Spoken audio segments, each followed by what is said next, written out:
गांव की एक पुरानी हवेली में आर्या अपनी दादी के साथ रहती थी।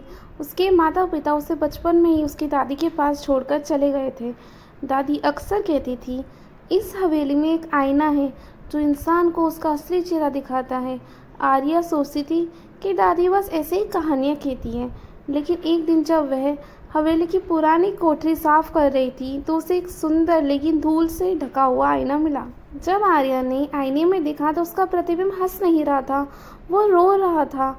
डर के मारे वह पीछे हट गई, लेकिन अगली रात उसने सपना देखा जिसमें उसका आईना कह रहा था, तो जितना बाहर से मुस्कुराती है अंदर से उतनी ही टूटी हुई है।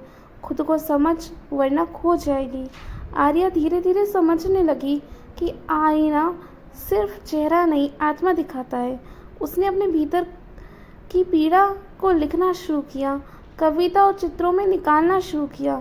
कुछ ही दिनों में आर्या गांव की सबसे प्रसिद्ध कहानीकार बन गई, लेकिन उसने एक बात कभी नहीं बताई। उसके शब्दों की प्रेरणा आईने से थी, जो अब कभी कुछ नहीं दिखाता सिवाय एक संतोष भरी मुस्कान के। असली पहचान वो नहीं होती जो दुनिया को दिखती है, बल्कि वो होती है जो हम खुद से छिपा लेते हैं।